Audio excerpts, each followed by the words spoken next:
Surat police દ્વારા ગુજરાત સ્થાપના દિવસને લઈ ઇન્ડોર સ્ટેડિયમ ખાતે શસ્ત્ર પ્રદર્શનનું આયોજન કરાયું, જેમાં ચેતક કમાન્ડો ટીમ અને આપાતકાલીન રેસ્ક્યુ ટીમના સાધન ક્ષેત્રોનું પ્રદર્શન કરાયું હતું. સુરતના ઇન્ડોર સ્ટેડિયમ ખાતે પોલીસના શસ્ત્રનું પ્રદર્શન યોજવામાં આવ્યું હતું. ગુજરાત સ્થાપના દિવસને લઈ પોલીસ દ્વારા આ કાર્યક્રમનું આયોજન કરવામાં આવ્યું હતું, જેમાં પોલીસના ચેતક કમાન્ડો ટીમ અને આપાતકાલીન સમય ટીમ દ્વારા રેસ્ક્યુ કામગીરી કરવામાં આવે તે તમામ સાધન અને શસ્ત્ર પ્રદર્શન કરવામાં આવ્યું હતું. સુરતમાં પોલીસ દ્વારા સવારે 10 થી રાત્રે 10 સુધી આ પ્રદર્શનનું આયોજન કરાયું છે, જેમાં લોકો મોટી સંખ્યામાં આ પ્રદર્શન જોવા આવે તેવું સુરત પોલીસ આહવાન કર્યું છે.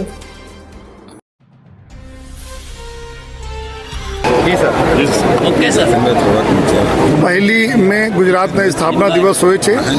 આ વખતે રાજ્ય લેવલના જે ફંક્શન છે સુરત શહેર ખાતે યોજવામાં આવી રહ્યા છે.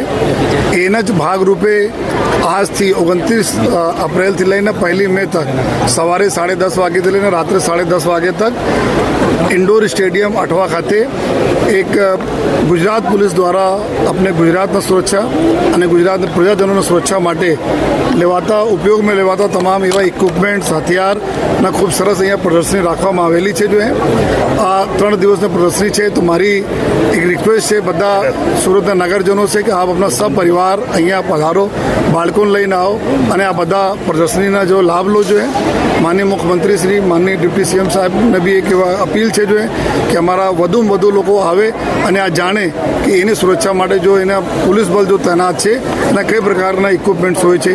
અહીંયા ચેતક કમાન્ડો જો આપણા એન્ટી ટેરર ફોર્સ છે, જો આના ઇક્વિપમેન્ટ્સ છે. અહીંયા મરીન ટાસ્ક ફોર્સ જો 1600 કિલોમીટર તો વધુ આપણા દરિયાકાંઠા છે, અમારી કોસ્ટ લાઇન છે, એની સુરક્ષા માટે મરીન ટાસ્ક ફોર્સના જો વેપન્સ છે.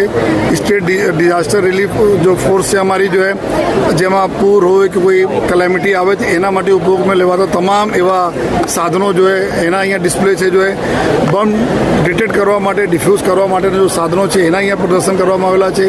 સાયબર ક્રાઇમ હોય, ટ્રાફિકની વ્યવસ્થા, તમામ પ્રકારના અહીંયા ગુજરાત પોલીસ જો વાપરે છે. આ બધા ઇક્વિપમેન્ટના એવા મોકા બી લોકોને બહુ ઓછા મળે છે.